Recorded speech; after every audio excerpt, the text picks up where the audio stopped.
भूतले स्वयं रूप कदामयं ददाति स्वपदान्तिकम् वन्देऽहं श्रीगुरु श्रीयुतपदकमलं श्रीगुरून् वैष्णवांश्च श्रीरूपं साग्रजातं सहगण रघुनाथान्वितं तं सजीवं साधवेतं सावधूतं परिजनसहितं कृष्णचैतन्यदेवं श्रीराधा कृष्णपादान् सहगण ललिता श्रीविशाखान्वितांश्च हे कृष्ण करुणा सिंधु दीनबंधु जगतपते गोपेश गोपिका कांत राधा कांत नमोस्तुते तप्त कांचन गौरांगी राधे वृंदावनेश्वरी वृषभानुसुते देवी प्रणमामि हरिप्रिये वाञ्छाकल्पतरुभ्यश्च कृपा सिन्धुभ्येव च पतितानां पावनेभ्यो वैष्णवेभ्यो नमो नमः। जय श्री कृष्ण चैतन्य प्रभु नित्यानंद श्री अद्वैत गदाधर श्रीवासादि गौर भक्तवृंद हरे कृष्णा कृष्ण कृष्णा हरे हरे हरे राम राम राम हरे हरे। नमो विष्णुपादाय कृष्ण प्रेष्ठाय भूतले श्रीमते भक्ति वेदांत स्वामिनिति नामिने नमस्ते सरस्वती देवे गौरवाणी प्रचारिणे निर्विशेष शून्यवादी पाश्चात्य देश तारिणे। हरे कृष्णा।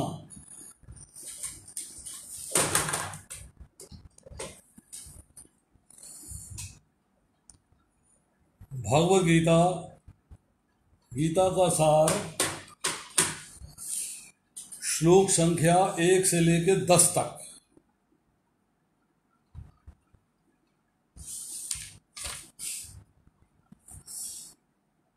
पहला श्लोक पढ़ता हूं, ध्यान पूर्वक सुनिएगा। संजय उवाच तम तथा कृपयाभीष्टम् अश्रुपूर्णाकुल ऐक्षणम् विषीदन्तमिदं वाक्यम् उवाच मधुसूदन। इसका अनुवाद पढ़ता हूँ। संजय ने कहा, करुणा से व्याप्त शोक युक्त अश्रुपूरित नेत्रों वाले अर्जुन को देखकर मधुसूदन श्री कृष्ण ने ये निम्नलिखित शब्द कहे। अब जो है संजय उवाच से चर्चा आरंभ हो रही है।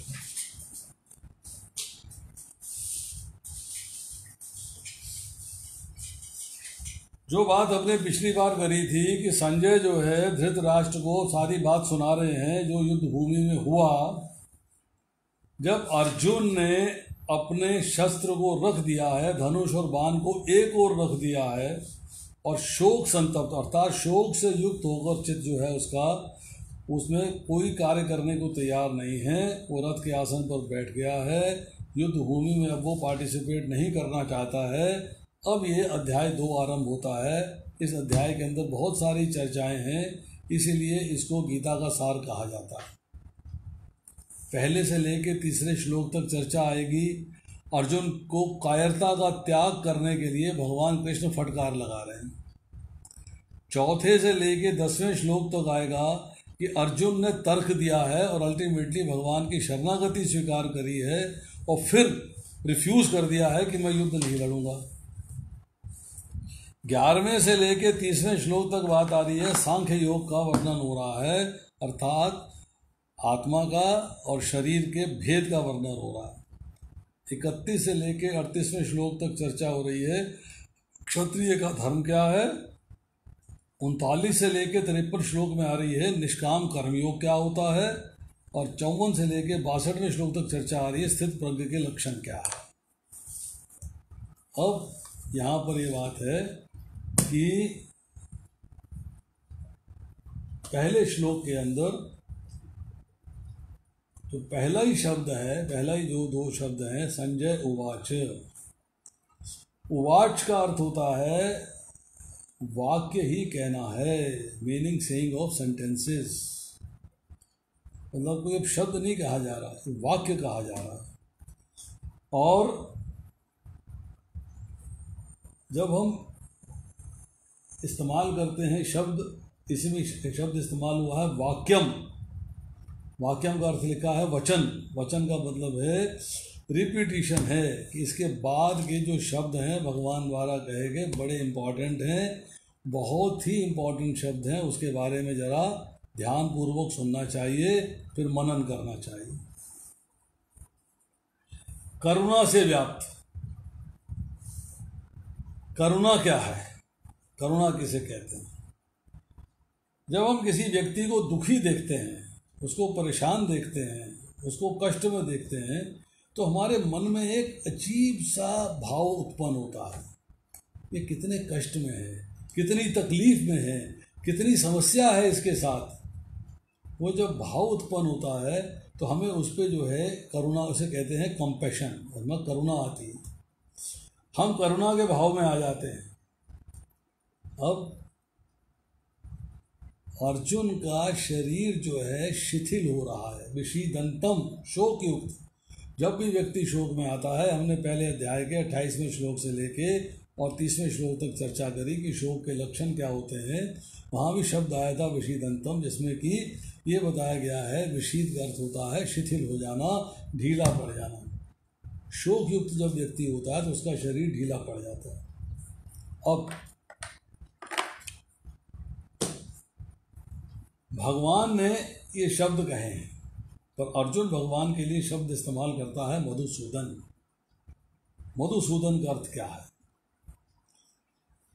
मधु नामक एक असुर का भगवान ने वध किया था।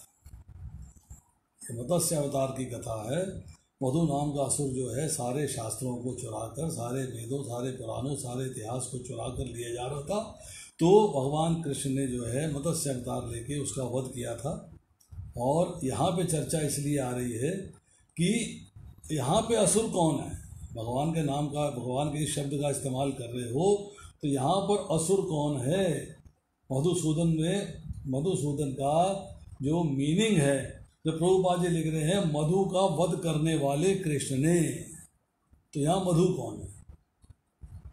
यहाँ मधु का अर्थ है अज्ञान, कि जो अज्ञान रूपी असुर है, जो मेरे अंदर अज्ञान आ गया है, जो मेरे को युद्ध नहीं करने का दे रहा है, जो मेरे युद्ध के लिए प्रेरित नहीं होने दे रहा है, उस अज्ञान रूपी वध का जो है भगवान कृष्ण जो है वध करें।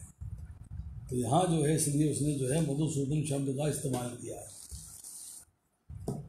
अब आती है श्लोक संख्या 2। श्री भगवान उवाच, श्री भगवान ने कहा, अर्जुन तुम्हारे मन में ये कलमश आया कैसे? यह उस मनुष्य के तनिक भी अनुकूल नहीं है जो जीवन के मूल्य को जानता हो। इससे उच्च लोक की नहीं अपितु अपयश की प्राप्ति होती है। इससे उच्च लोक की नहीं अपितु अपयश की प्राप्ति होती है। यहाँ पे चर्चा आ रही है कि भगवान अर्जुन से कह रहे हैं, अर्जुन, अर्जुन का अर्थ क्या है? अर्जुन शब्द किस लिए इस्तेमाल हो रहा है? लास्ट शब्द है अर्जुन। अर्जुन का अर्थ है स्वच्छ एवं निर्मल अंतःकरण वाला, निर्मल हृदय वाला, जिसके हृदय में मल नहीं है, गंदगी नहीं, ऐसा व्यक्ति की बात हो रही है। भीम को विष दिया गया है, द्रौपदी का वरण कर लिया गया है, जब छल से सारा राज्य छीन लिया गया है, अज्ञातवास में रहना पड़ा है, शस्त्र उठा के मारने के लिए चले आए हैं, अर्थात 6 प्रकार के आतताई होते हैं, 6 प्रकार के लक्षण उनके अंदर हैं। उस सब के बावजूद भी अर्जुन जो है युद्ध करने के लिए तैयार नहीं है। वो चाहता है कि युद्ध ना किया जाए, मैं इनको मारना नहीं चाहता। ऐसा व्यक्ति जो है जिसके हृदय में मल नहीं है, गंदगी नहीं है, ऐसे व्यक्ति को अर्जुन के नाम से पुकारा गया। अब यहाँ चर्चा करते हैं इसके अंदर कि शब्द इस्तेमाल हुए हैं अनार्य, अस्वर्गयम, अकीर्ति। आर्य किसे कहते हैं? आर्य शब्द का जो शास्त्रिक प्रावधान है, जो शास्त्रिक अर्थ है, वो है ऐसा समझदार श्रेष्ठ पुरुष जो कि जीवन के मूल्यों को जानता है। वो जीवन में क्या करना चाहिए, क्या नहीं करना चाहिए, क्या उचित है, क्या अनुचित है, क्या करनीय है, क्या करनीय है, मतलब बुद्धि का ठीक से प्रयोग करता है। अर्थात उसके अंदर जो है आर्ट ऑफ डिस्क्रिमिनेशन है, वो फैसला कर पाता है।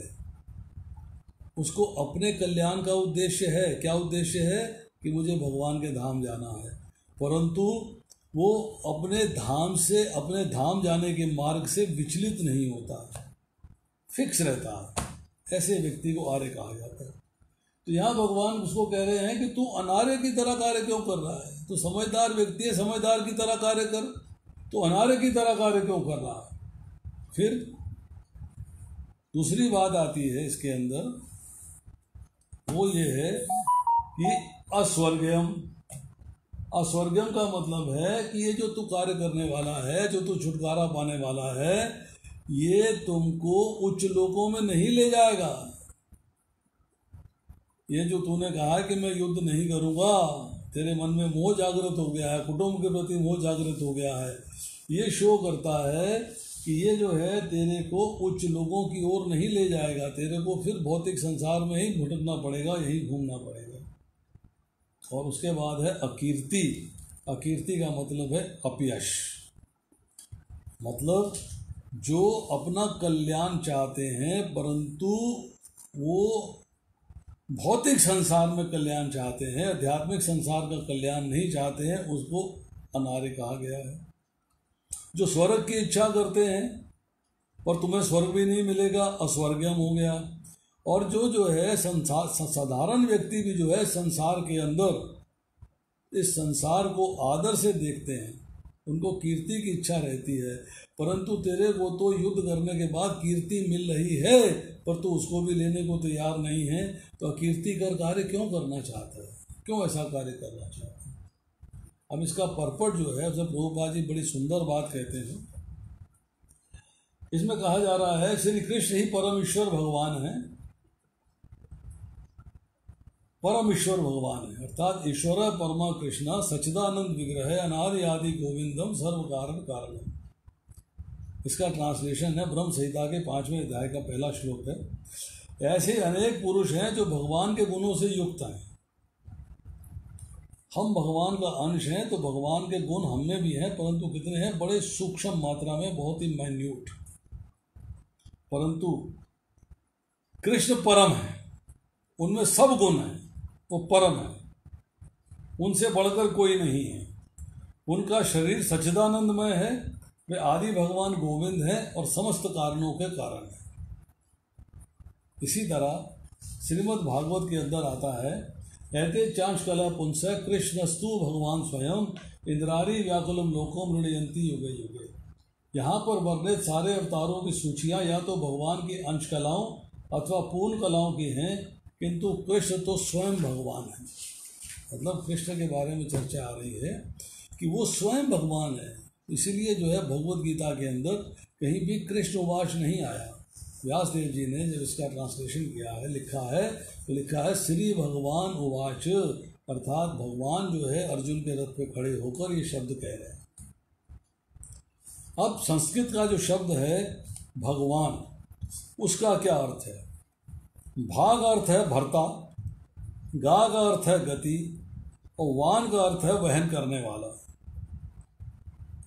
नारद पुराण के पूर्वार्ध में इसका उत्तर मिलता है।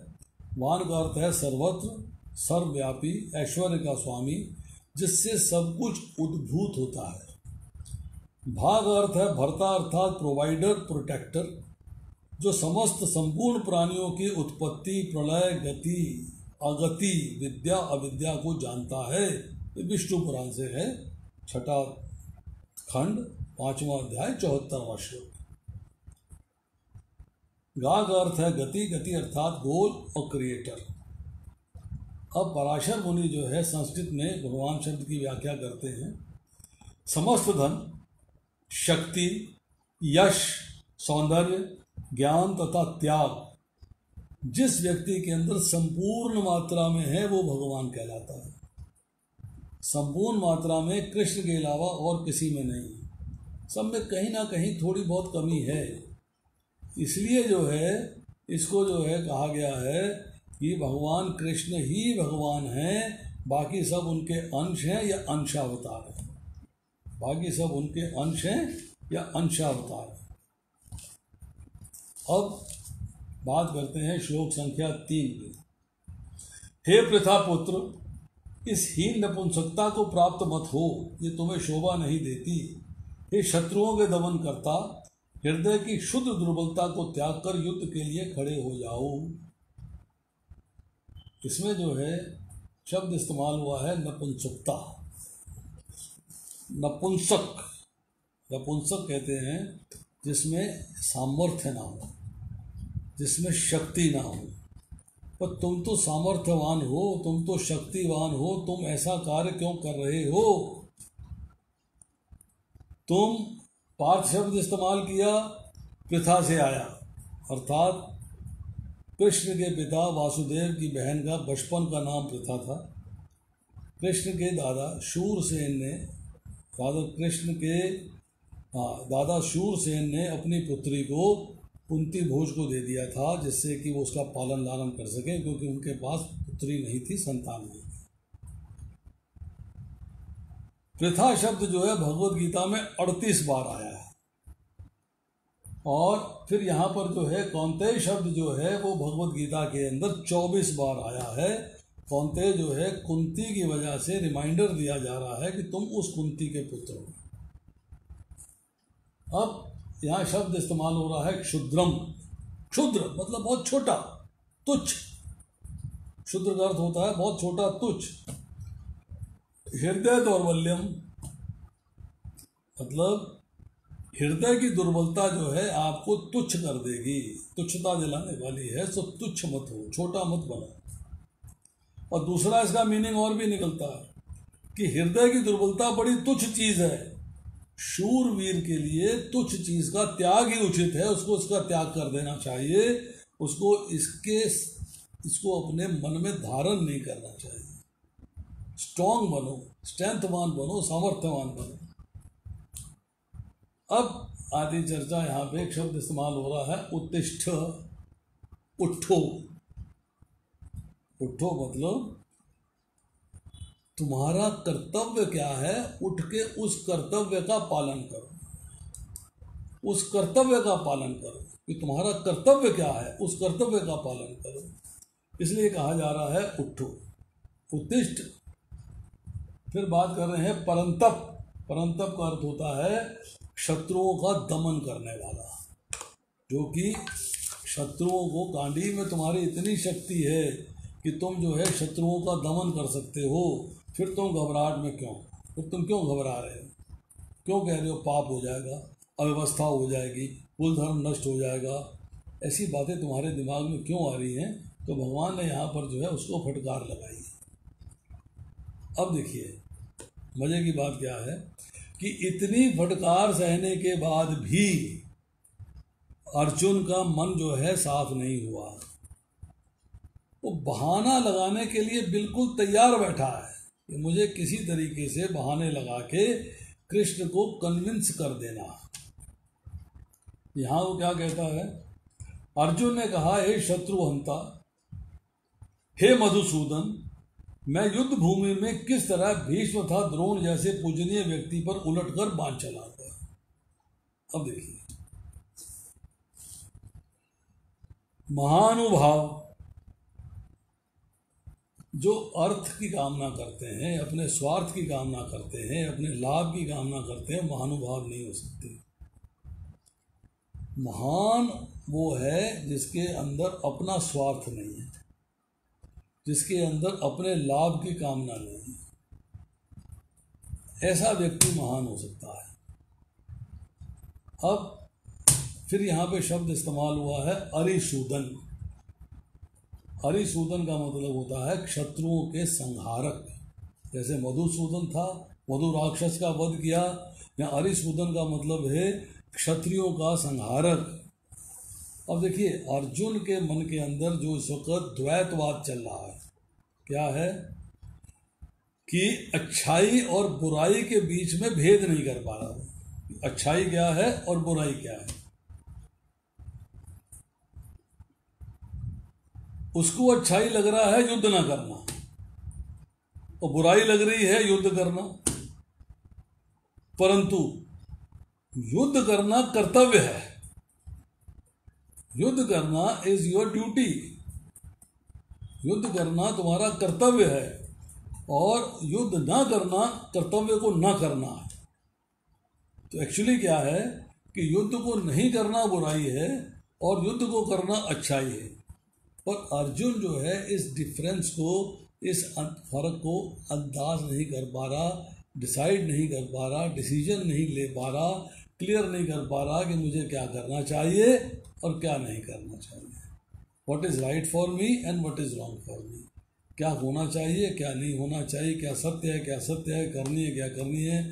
मतलब विवेक से अर्थात अपनी बुद्धि से फैसला नहीं कर पा रहा है कि मुझे क्या करना चाहिए और क्या नहीं करना चाहिए। अब इसके बाद हम आते हैं श्लोक संख्या 6 पे, श्लोक संख्या 5 पे, श्लोक संख्या 5 पे। ऐसे महापुरुषों को जो मेरे गुरु हैं उन्हें मारकर जीने की अपेक्षा इस संसार में भीख मांगकर खाना अच्छा है। अब देखिए क्या बात निकाल के लाया है। भले ही वे सांसारिक लाभ के इच्छुक हों, किंतु हैं तो गुरुजन ही। यदि उनका वध होता है तो हमारे द्वारा भोग्य प्रत्येक वस्तु उनके रक्त से सनी होगी।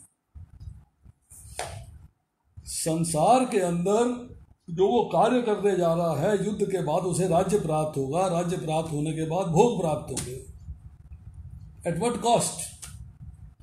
उसके मन में बात आ रही है कि मुझे इसके लिए क्या कीमत देनी पड़ेगी, मुझे क्या कीमत देनी पड़ेगी।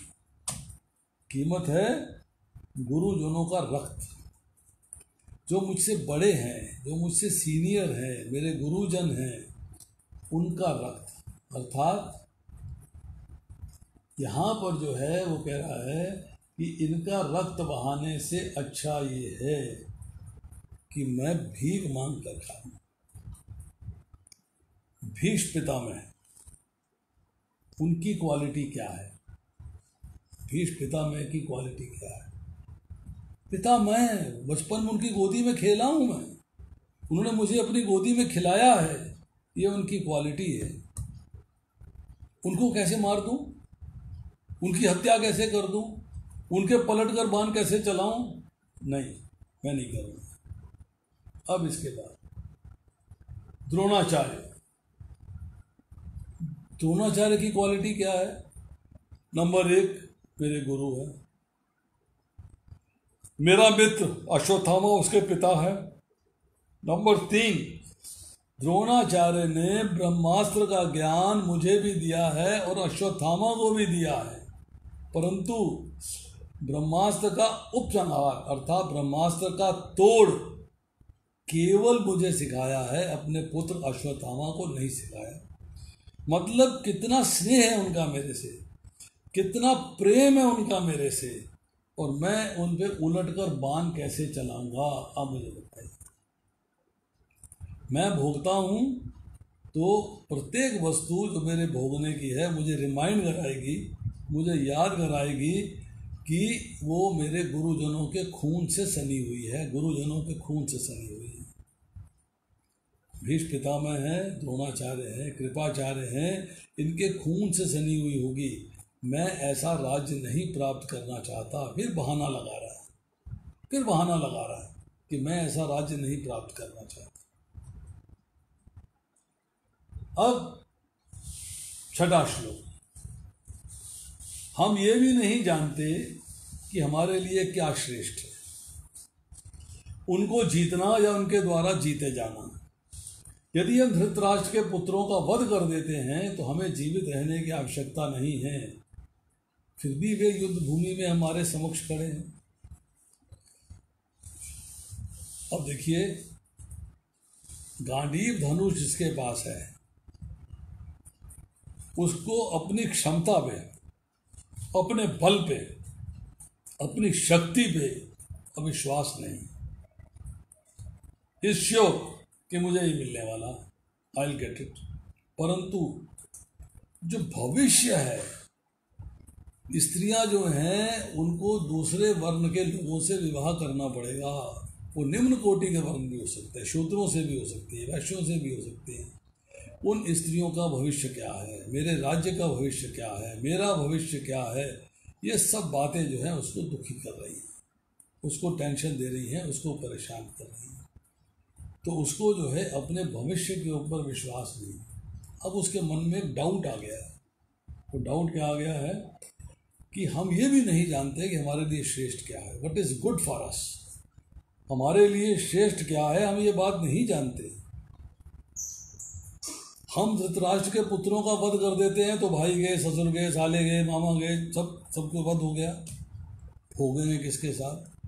अगर वो हमें जीत जाते हैं, हमारा वध कर देते हैं तो हम सब गए। मतलब कंफ्यूजन है कि हमारा मरना उचित है कि उनका मारना उचित है। मुझे कंफ्यूजन हो रहा है, मैं क्या करूं और क्या नहीं करूं, ये उसका डाउट हो रहा है। क्षत्रिय होने के नाते युद्ध करना आवश्यक है, क्योंकि युद्ध की आपको कॉल आई है तो आप युद्ध करना चाहोगे। परंतु क्या मैं युद्ध में पार्टिसिपेट करूं या युद्ध में पार्टिसिपेट ना करूं, क्या करना चाहिए क्या करना नहीं चाहिए, इसका फैसला वो नहीं कर पा रहा। अब इसका एक इम्पॉर्टेंट श्लोक आता है, 7वां श्लोक। कार्पण्य दोषो अपहत स्वभाव पृछामि त्वाम धर्म सम्मूढ़ चेता यक्षेस्या निश्चितं ब्रूहि तन्मे शिष्यस्ते हिंसादि मां त्वां प्रपन्नम। कार्पण्य दोषो अपहत स्वभाव। कार्पण्य का अर्थ होता है कृपणता, कंजूसी। हम कहते हैं कि एक व्यक्ति बड़ा कंजूस है, पैसा नहीं खर्च करता। अरे भाई कंजूस है, अच्छा अच्छा खाना घर में रखा है, देसी घी रखा है, देसी घी नहीं खाता, टंगा रहा, खाएगा नहीं, कंजूसी है। अच्छे अच्छे सुंदर वस्त्र हैं, पहनेगा नहीं, कंजूसी है। फटे कपड़े पहना बैठा रहेगा। तो यहाँ किस कंजूसी की बात हो रही है? यहाँ कौन सी कंजूसी की बात हो रही है? अर्जुन के पास क्या था ऐसा जिसमें वो कह रहा है कि मेरा कंजूस हो गया हूँ, मेरे स्वभाव में कंजूसी आ गई है, मेरे स्वभाव में कंजूसी का दोष आ गया है, मेरे स्वभाव में कृपणता का दोष आ गया है। तो उसका स्वभाव क्या है? क्षत्रिय का स्वभाव है, युद्ध में विजय करने का स्वभाव है, युद्ध करने का स्वभाव है। परंतु अब वो युद्ध नहीं करना चाहता। तो क्या हो गया कि स्वभाव में कंजूसी आ गई। मैं क्षत्रिय हूँ, मैं विनर हूँ, मैं युद्ध करके जीत सकता हूँ, मैं युद्ध करके पार्टिसिपेट करके अपने दुश्मनों को मार सकता हूँ, हरा सकता हूँ। परंतु अब मैं युद्ध नहीं करना चाहता। जो मेरा स्वाभाविक शौर्य है, स्वाभाविक शूरवीरता है मेरे अंदर, उसमें कायरता त्याग रूप से आ गई है। इसने मुझे इम्प्रेस कर दिया है, अभिभूत कर दिया है। अब यहाँ कह रहे हैं कि धर्म की गति शून्य होती है। अब उस धर्म व्यवस्था में मैं मूढ़ बुद्धि हो रहा हूँ। धर्म सम्मूढ़ चेता, धर्म क्या है मुझे इसका ज्ञान नहीं रहा। अर्थात युद्ध त्याग कर भिक्षाटन करूं, मतलब भीख मांगना शुरू कर दूं, जो पिछले श्लोक में कहा गया। मेरे लिए क्षत्रिय का धर्म भीख मांगना है, क्षत्रिय का धर्म युद्ध करना है, मैं निश्चय नहीं कर पा रहा हूं। मैं क्लियरली अंडरस्टैंड नहीं कर पा रहा हूं। तो मुझे बताइए मुझे क्या करना चाहिए। अर्जुन अपने आप को विद्वान मानता है, मैं बड़ा पंडित हूं, और भगवान जो बात कह रहे हैं उसका मैं खंडन करूंगा, उसे एक्सेप्ट नहीं करूंगा मैं। परंतु सवाल ये है कि मैं भगवान को उपदेश कैसे दे सकता हूँ? उपदेश तो नहीं दे सकता। भगवान को मैं अपनी राय बता सकता हूँ कि मेरी राय ये है, भगवान से उपदेश ले सकता हूँ, भगवान को उपदेश नहीं दे सकता। अब आप मुझे बताइए कि अर्जुन के पास जो है, जो उसके अंदर डाउट है, वो है गुरुजनों का वध हो जाएगा, कुटुंब के लोगों का वध हो जाएगा, तो यह धर्म है। युद्ध नहीं करना ये धर्म है। मृत्यु होनी, हत्या होनी अधर्म है। परंतु युद्ध नहीं करूंगा तो ये धर्म है। उसके मन में यहाँ कंफ्यूजन है कि धर्म सम्मूढ़ चेता, कि धर्म क्या है मुझे समझ में नहीं आ रहा। I am not clear. उसने कहा ना उनके द्वारा मारे जाना है, मेरे द्वारा उनके मारे जाना, ये डाउट आ रहा है। धर्म क्या है मुझे ये नहीं पता। अब देखिए, दो प्रकार के धर्म की चर्चा होती है। एक हमने पिछली बार चर्चा करी थी एक है अर्थशास्त्र, एक है धर्मशास्त्र। अर्थशास्त्र का मतलब है कि आप कोई कार्य करते हो अपने लाभ के लिए, तो ये जो युद्ध हो रहा है मेरे लाभ के लिए हो रहा है, मुझे इसमें जो है राज्य की प्राप्ति होगी, मेरा लाभ है, तो मेरे हिसाब से ये अधर्म है, ये अर्थशास्त्र है, मुझे नहीं करना चाहिए। धर्म क्या कहता है? अहिंसा परमो धर्म, मतलब किसी को मारना अहिंसा नहीं है, हिंसा है, और हिंसा जो है धर्म नहीं हो सकता, अहिंसा ही धर्म हो सकती है। इसलिए जो है मुझे किसी को मारना नहीं है। तो धर्म क्या है, मैं इसके बारे में ज्ञान नहीं रखता, मैं कंफ्यूजन हो गया मेरे को। अब वो क्या कहता हूँ, यक्षेह निश्चितम रोहितन में, मेरे लिए क्या उचित है क्या अनुचित है, क्या करना चाहिए क्या नहीं करना चाहिए, what is right and what is wrong, क्या करणीय है क्या अनुकरणीय, क्या अकरणीय है, मुझे इसका भेद आप ही समझा सकते हो, because now you are my teacher. मैं अपने आप को आपका शिष्य स्वीकार करता हूँ कि आप मेरे गुरु हो और मैं आपका शिष्य हूँ। आप मुझे कृपया गाइड करें कि मेरे लिए क्या ठीक है और क्या गलत है, क्या मुझे करना चाहिए और क्या मुझे नहीं करना चाहिए। ये बात क्लियर हो गई कि कल्याण, मेरे कल्याण की बात क्या है, मेरे लिए अच्छा क्या है, मेरे लिए उचित क्या है, ये तो गुरु ही बता सकता है ना। तो शिष्य बन के ही पूछा जा सकता है। इसलिए वो कहता है शिष्यस्ते अहम, मैं आपका शिष्य हूँ, ये बात अब मैं स्वीकार करता हूँ। अब आप मुझे कृपया गाइड करिए कि मुझे क्या करना चाहिए और क्या नहीं करना चाहिए। अपने कल्याण के लिए प्रार्थना कर रहा हूँ। पृछामि त्वाम धर्म सम्मूढ़ चेता यक्षे स्या निश्चितम रोहितन, यक्ष है क्या उचित है क्या अनुचित है, मुझे ये बताइए। बट नाउ अर्जुन भी स्मार्ट है, कमजोर तो है नहीं, दिमाग पूरा चलता है। और दिमाग क्या कहता है? कहता है कि अगर मेरे को गुरु ने बता दिया कि तू मेरा शिष्य है, मैं तुझे बताता हूँ तुझे ये कार्य करना चाहिए, तो करना तो मुझे ही पड़ेगा, करना तो मुझे ही पड़ेगा। तो कोई ऐसी स्कीम लगाई जाए कि मुझे ना करना पड़े, सारा केयर भगवान कर दे। He should give me full care, मैं कुछ नहीं करूँ, जो केयर देनी है वो दे। जैसे बच्चा जो है माँ की गोद में होता है, माँ ही उसकी पॉटी साफ करती है, माँ ही शुशु साफ करती है, माँ ही कपड़े बदलती है, माँ ही उसका ध्यान रखती है, बच्चा कुछ नहीं करता। बच्चा बीमार हो जाता है तो उसको इंस्ट्रक्शंस जो है माँ को मिलती हैं। निमोनिया हो गया, तुझे नहाना नहीं है, तुझे ठंडे में नहीं रहना है, एसी में नहीं रहना है, तुझे दही नहीं खाना, ये नहीं करना, वो नहीं करना, सारी इंस्ट्रक्शन सास भी दे देती है, माँ भी दे देती है। अरे बच्चे को निमोनिया भैया, मुझे थोड़ा है, बट चूंकि तुम्हारा दूध पीता है इसलिए तुम्हारे साथ रहता, तुम्हें ये केयर लेनी पड़ेगी, इस केयर लिए बगैर तुम्हारा गुजारा नहीं है। मतलब बच्चा माँ की शरणागति में है तो बच्चे की सारी केयर माँ ले रही है, बच्चा रिलैक्स हो गया। यहाँ भी यही चर्चा आ रही है कि अगर मैं रिलैक्स हो जाऊँगा, मैं कह दूँगा अब मैं आपके शरणागत हूँ, शरणागति स्वीकार कर लेता हूँ।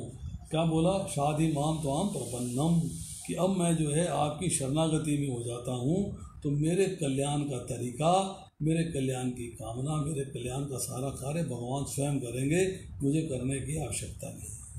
आई don't have to do, I am relaxed, मुझे कुछ नहीं करना पड़ेगा, वो करें। अब आती है श्लोक संख्या 8। मुझे ऐसा कोई साधन नहीं दिखता जो मेरी इंद्रियों को सुखाने वाले इस शोक को दूर कर सके। स्वर्ग पर देवताओं के आधिपत्य की तरह इस धन धान्य संपन्न सारी पृथ्वी पर निष्कंटक राज्य प्राप्त करके भी मैं इस शोक को दूर नहीं कर सकता। अब बातें हो रही हैं शोक की। पहले अध्याय के 28वें श्लोक में शोक के लक्षण बता दिए कि मेरा हाथ से धनुष का छटक रहा है, मेरे को शरीर शिथिल हो रहा है, अंग कांप रहे हैं, मुख सूखा जा रहा है, अमंगल ही अमंगल दिखाई दे रहे हैं, सर चकरा रहा है, सारी बातें बता दी। अब वो ये कहता है कि अगर मैं सारी पृथ्वी का मुझे राज्य प्राप्त हो जाए जिसमें कोई रुकावट नहीं हो, कोई बाधा नहीं हो, कोई कांटा नहीं हो, तब भी इस शोक को दूर नहीं कर पाएगा जो शोक युद्ध में होने वाले वध से होगा। कितने लाखों लोग, करोड़ों लोग मारे जाएंगे, कितनी स्त्रियां विधवा हो जाएंगी, ये सारी बातें उसके दिमाग में आती हैं और वो कहता है कि अब मैं जो है युद्ध नहीं करना चाहता। प्लान कर लिया उसने, कहा अगले श्लोक में, फिर प्लान कर लिया है अब मैं युद्ध नहीं करना चाहता। कहता मुझे कोई ऐसा साधन बताओ जो इससे छुटकारा दिला दे, क्योंकि ये मेरी इंद्रियों को सुखा है, मतलब मेरी इंद्रियों में कष्ट है। सुनता हूँ तो तकलीफ होती है, देखता हूँ तो तकलीफ होती है, तो मैं जो है अपनी इन इंद्रियों को कष्ट देने वाली चीज़, सुखाने का मतलब है कष्ट देने वाला, इंद्रियों को अगर मैं जो है कष्ट देने वाली चीज़ों से मेरा छुटकारा दिलाना चाहिए। कहता है कोई ऐसी चीज़ नहीं है जो मेरे शोक को दूर कर सके, जो मेरे शोक को दूर कर सके, ऐसी कोई भी चीज़ नहीं। तो आप मुझे बताइए कि मैं इस शोक से छुटकारा कैसे पा सकता हूँ। ये अच्छे है, मेरे लिए क्या उचित है ये आपने बताना है। अब यहाँ पर जो है चर्चा आ रही है कि षट कर्म निपुणो विपरे मंत्र तंत्र विशारद है, अवैष्णवो गुरुन स्याद वैष्णव सुपक्षो गुरु। गुरु की परिभाषा बताई जा रही है। गुरु की परिभाषा क्या है? गुरु कौन है? गुरु वो है जो आपको सही मार्ग दिखाता है, जो रास्ता दिखाता है।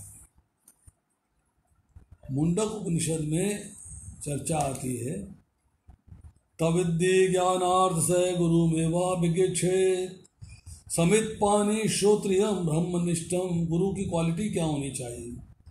जो जिज्ञासु को परमात्मा का वास्तविक ओरिजिनल तत्व ज्ञान दे। शिष्य जो है हाथ में समिधा लेकर श्रद्धा और विनय भाव के सहित सदगुरु की शरण में जाना चाहिए। वो सदगुरु जो वेदों के रहस्य को भली भांति जानते हैं और परम ब्रह्म परमात्मा में स्थित हैं, उनको सारा ज्ञान है और वो ज्ञान फर्दर फिर आपको प्रदान करते हैं। आचार्यवान पुरुषो वेदः, छांदोग्य उपनिषद के छठे खंड के 14वें अध्याय के दूसरा श्लोक है, जो मनुष्य गुरु को जानता है वो भगवान को जानता है। तो गुरु के माध्यम से भगवान को जान जाता है। यो वा एतद् अक्षरम गार्गी अविदित्वा अस्मान् लोकात् प्रति सकृपणः। जो कोई भी इस ब्रह्म को जाने बिना मर जाता है वो कृपण है। अब कंजूसी की क्या परिभाषा दी कि आप जो है इस युग के अंदर आपको भगवान को जाने बिना ही आप मर गए, तो आपसे बड़ा कंजूस कोई हो ही नहीं सकता। आपसे बड़ा कंजूस कोई नहीं हो सकता, क्योंकि आपने भगवान को जानने का प्रयास ही नहीं किया कि भगवान कौन है, क्या मैसेज दे रहे हैं, क्या वो बता रहे हैं। आपने ये भी जो है बृहदारण्यक उपनिषद 3रा खंड 8वां अध्याय 10वां श्लोक। फिर महाभारत में उल्लेख आता है धर्मस्य सूक्ष्म गति, कि धर्म की गति जो है बड़ी सूक्ष्म है, उसको समझना बहुत आसान कार्य नहीं। तो यहाँ पे अल्टीमेटली चर्चा ये आई कि अर्जुन जो है किसी भी कीमत पर अब युद्ध नहीं करना चाहता, पर उसकी प्लानिंग चल रही है, प्लानिंग कि किस तरीके से मैं कृष्ण को कन्विंस कर लूँ। अब देखिए मूर्खता की बात क्या है। मूर्खता की बात यह है कि तुमने भगवान की शिष्यता स्वीकार करी, तुमने भगवान की शरणागति स्वीकार करी, और दोनों स्वीकार करने के बाद अब क्या करता है संजय बता रहे धृतराष्ट्र को। संजय क्या कह रहे हैं? संजय उवाच एवं मुक्ता ऋषिकेश गुडाकेश परंतपः न योत्सये इति गोविंदम उक्तवा तूष्णी बभूवः। संजय ने कहा, इस प्रकार कहने के बाद शत्रुओं का दमन करने वाला अर्जुन कृष्ण से बोला, हे गोविंद अब मैं युद्ध नहीं करूँगा, मेरी प्लानिंग कंप्लीट हो गई है, मैंने पूरा प्लान कर लिया, मैंने जितने बहाने लगाने थे मैंने बहाने लगा दिए हैं। अरे कुटुंबियों को मारने की आशंका से मेरे को कितना शोक हो रहा है, जब वो मर जाएंगे तो कितना दुख होगा, तो कितना शोक होगा। समझे जी? अब अर्जुन ने बता दिया भी मेरा पक्ष ये है, और भगवान के सामने अपना पक्ष रख दिया, और पक्ष रखने के बाद उसने विचार दिया। शिष्यता स्वीकार करी है तो गुरु का कहना मानना चाहिए, शरणागति स्वीकार करी है जिसके शरणागत हो उसका कहना मानना चाहिए। छोटा सा उदाहरण देता हूं, किसी ने बंदूक तान दी आपको, और आपने जो है दोनों हाथ खड़े कर दिए। दोनों हाथ खड़े करने के बाद अब आप बंदूक तानने वाले का कहना मानोगे कि अपनी मर्जी से काम करोगे? वो कहेगा बैठ जाओ तो बैठ गए, कहेगा बाएं घूमो तो बाएं घूम गए, नहीं तो गोली मार दूंगा, दाएं घूमो तो दाएं घूम गए। अब यहाँ पे आपने भगवान की शरणागति स्वीकार कर ली है और मर्जी अपनी कर रहे हो। क्या कह रहे हो? हे गोविंद, अब मैं युद्ध नहीं करूँगा। कि मेरे को बात यही जच रही है कि मुझे युद्ध नहीं करना चाहिए, मुझे बात जच रही है कि मुझे युद्ध नहीं करना चाहिए। और ये बात उसने जो है शिष्यता स्वीकार करने के बाद और शरणागति होने के बाद भगवान से स्पष्ट रूप में कह दी कि हे गोविंद, अब मैं युद्ध नहीं करूँगा। ऋषिकेशम शब्द का अर्थ हम समझ चुके हैं। ऋषि बोलते हैं इंद्रियों को, केशम मतलब स्वामी। ऋषि का दूसरा अर्थ भी है कि जो आपकी इंद्रियों के स्वामी अर्थात जो अंतर्यामी है, आपके हृदय में विराजमान है, अंतर्यामी है, सारी बात जानते हैं। गुडाकेश का अर्थ भी हम पहले कर चुके हैं। गुडाकेश का अर्थ है निद्रा पे विजय प्राप्त करने वाला, जिसने निद्रा पे विजय प्राप्त कर ली। गुडाका नींद को कहते हैं, ईश स्वामी को कहते हैं, जिसने नींद का स्वामी है, नींद में विजय प्राप्त कर लिया। गुडाकेश का एक और भी अर्थ है। गुडा का मतलब होता है मुड़े हुए, केश का मतलब होता है बाल, कि मुड़े हुए बालों वाला। तो संजय जो है यहाँ पर बता रहा है भगवान के बारे में, और फिर गुडाकेश के बारे में, और फिर परंतप भगवान के बारे में चर्चा कर रही है। परंतप का अर्थ है शत्रुओं का दमन करने वाला, जिसकी वजह से शत्रुओं को घबराहट पैदा हो जाए। अब जो है आता है आज का आखिरी श्लोक, जिसमें चर्चा आ रही है। तमोवाच ऋषिकेश प्रसन्नेव भारता सेनयो उभयो मध्ये विषिदन्तम इदं वच। हे भरतवंशी धृतराष्ट्र, इस समय दोनों सेनाओं के मध्य शोक मग्न अर्जुन ने से कृष्ण ने मानो हंसते हुए ये शब्द कहे। अब कृष्ण को हंसी आ गई, उनको हंसी आ गई है। हंसने का कारण क्या? अरे तू युद्ध करने आया था, अब तू शोक में क्यों जा रहा है? विषाद में तेरा भाव बदल गया, शोक में भाव बदल गया, दुख में बदल गया, कष्ट में बदल गया। तू तो घर से युद्ध करने के लिए आया था, मुझे भी युद्ध करने के लिए लेके आया था, तो तेरा भाव क्यों बदल गया? तूने कहा जो श्रेयस्कर हो वो शिक्षा दे, मैं शिक्षा दे रहा हूँ, उठो और युद्ध करो। और तूने पहले ही निश्चय कर लिया, फैसला कर लिया मैं युद्ध नहीं करूँगा। शिक्षा तूने मेरे से ली नहीं।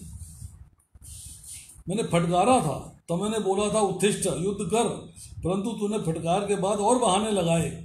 अब तू कह रहा है कि मैं आपका शिष्य हूँ, मुझे शिक्षा दीजिए। तो मैं शिक्षा तो अभी दी नहीं, और तूने फैसला कर लिया कि मैं युद्ध नहीं करूँगा। और फिर शरणागत का कार्य है आज्ञा का पालन करना, और यहाँ आज्ञा मिली नहीं है और तूने फैसला कर लिया है कि अब मैं युद्ध नहीं करूँगा। दोनों सेनाओं के मध्य में खड़ा है रथ, 5 योजन लंबी और 5 योजन चौड़ी जो है धरती है जिस पर युद्ध हो रहा है।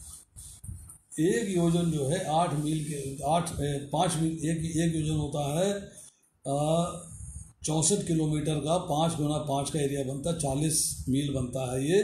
और 40 मील एरिया को जब डिवाइड करेंगे तो 64 किलोमीटर का एरिया बनता है।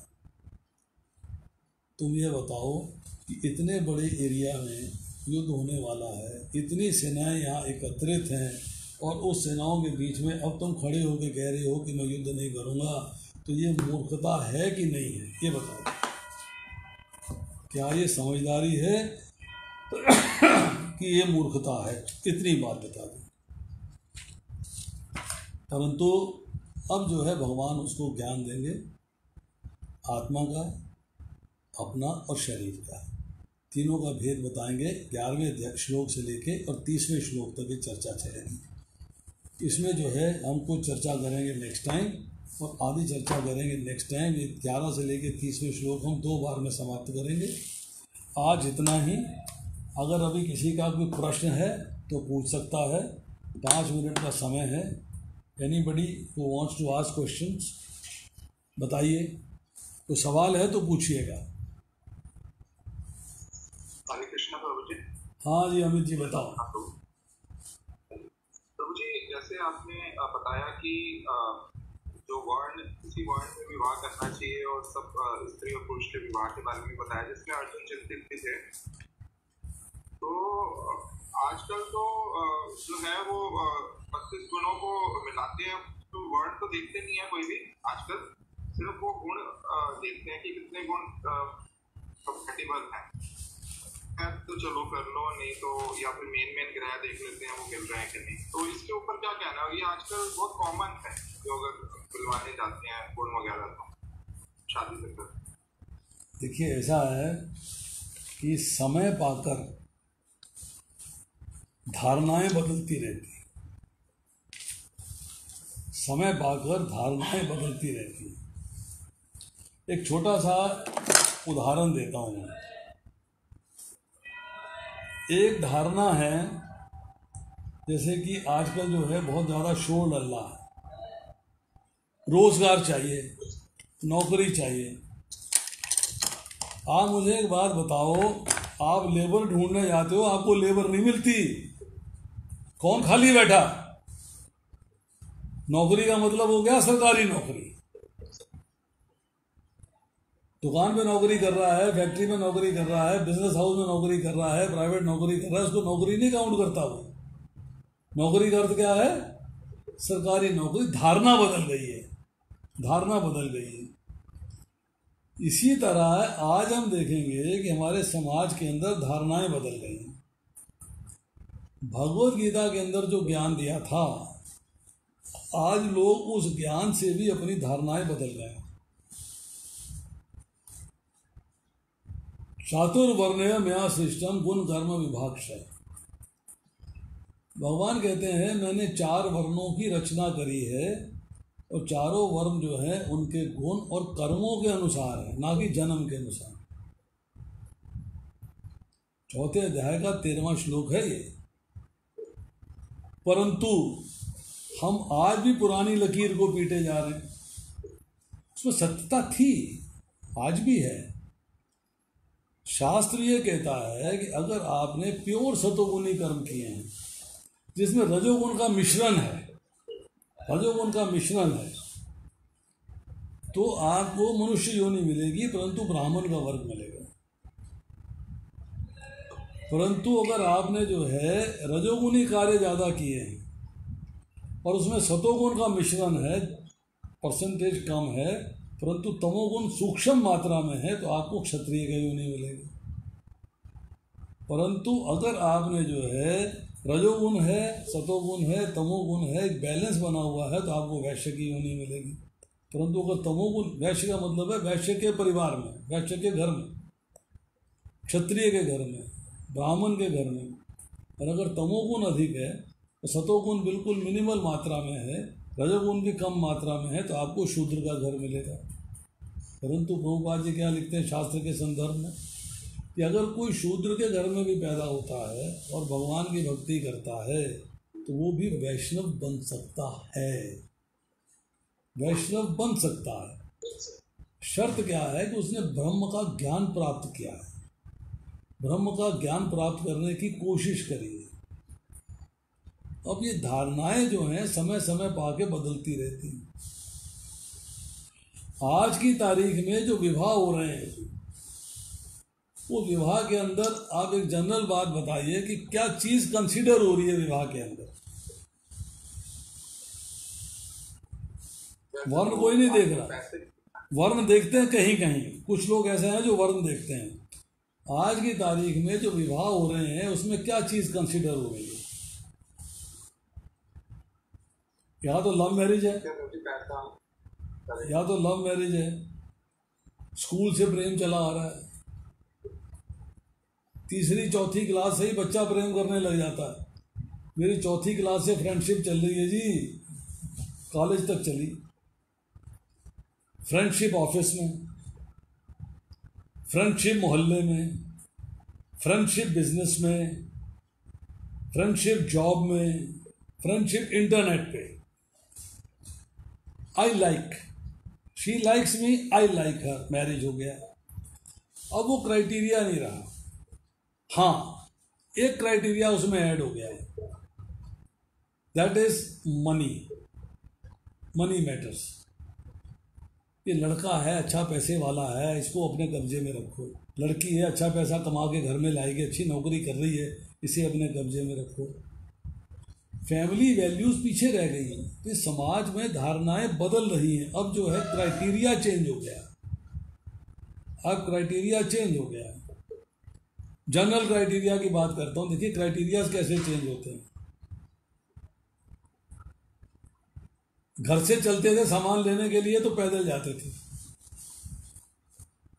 शादी हुई, ओहो, शादी में दहेज में साइकिल आया। It was a big thing. Cycle चचरा था, मेरी बात मानेंगे। अपने ज़माने में सिलाई की मशीन आ जाती थी, साइकिल आ जाता था तो बहुत बड़ी बात मानी जाती थी, जी शादी में साइकिल आया। अब वो पैदल चलना छोड़ के साइकिल पे चलना शुरू हो गया। धारणा बदल गई।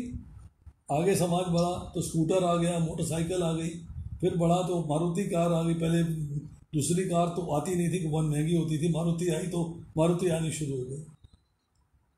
हमारे पड़ोस में शादी हुई है, उनके लड़के को तो आई है फॉर्च्यूनर। फॉर्च्यूनर मोहम्मदन फैमिली है, लड़के को फॉर्च्यूनर आई है। और लड़के के बाप को उन्होंने जो है वो एक रेनो की गाड़ी गिफ्ट करी है फादर को। लड़का चलेगा तो पिता थोड़ा जाए, पिता के वो पुरानी गाड़ी बेचो जी, रेनो दे रहे हैं आपको। तो धारणा बदल गई ना, धारणाएं चेंज हो गई। तो ये समाज के अंदर जो चेंजेस हैं ये आते हैं, ये पब्लिक अपनी कन्वीनियंस पे करती है, शास्त्र के अनुसार नहीं चलती। Changes are coming to convenience पे चलते हैं कि हमें सुविधा किस चीज़ में है उस चीज़ को चला लो। तो वो एक रेजिडेंस बन गया, उसके बाद वो रूल बन गया, कायदा कानून बन गया। बट पहले ज़माने में मैंने पिछली बार चर्चा करी थी, आहार संकर होता है, भाषा संकर होता है, देश संकर होता है, वर्ण संकर होता है, बहुत सारे संकर होते हैं, एक संकर नहीं होता। अगर हम देखेंगे तो हमें जानेंगे कि बहुत सारे संकर, मतलब बहुत सारे मिक्सचर्स हैं। There is not one mixture. धर्म संकर है, जाति संकर है, भाषा संकर है, आहार संकर है, वर्ण संकर है। मतलब अगर नॉर्थ इंडियन साउथ इंडियन से मैरिज करता है तो वो भी संकर कहलाता था। इस भाषा बदल गई। एक पंजाबी मराठी से करता है, पंजाबी कन्नड़ से करता है, कन्नड़ वाला केरलाइट से करता है, भाषा बदल गई। I know A friend of mine, उसकी डॉटर ने शादी करी है रेड्डी से। लड़की से बात हुई, मैं uncle I am so happily placed, मैं बहुत खुश हूँ, बहुत आनंद में हूँ, बड़ी इज्जत मान मिलता है। वो कौन सा संकर है? भाषा संकर है। भाषा संकर के साथ आप वर्ण संकर भी है, वर्ण संकर भी है, भाषा संकर भी है, वो आहार संकर भी है, जाति संकर भी, सारे संकर हैं उसके अंदर। अब लड़की कहे कि मेरे यहाँ तो जो है त्यौहार में ये मनाया जाता है, लड़का कहे मेरे यहाँ ये मनाया जाता है, किसका मनाएं? मुश्किल हो गया। तो ये सारी समस्याएं जो हैं, धारणाएं जो हैं, वो समाज के अंदर समय के हिसाब से बदल जाती हैं। ठीक है जी। और कोई सवाल अमित प्रभु?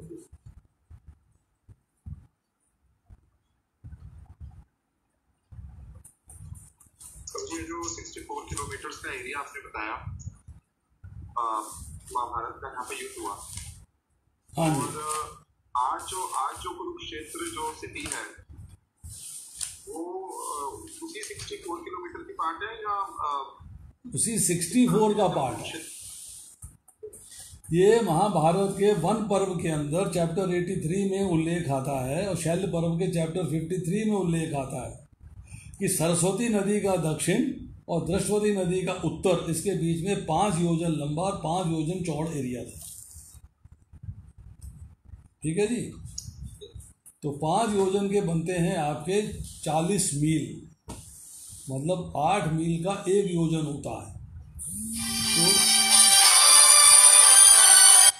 तो आपको जो है इसके अंदर अब 40 मील को जब कन्वर्ट करेंगे तो 64 किलोमीटर बैठेगा। It is 64 kilometres.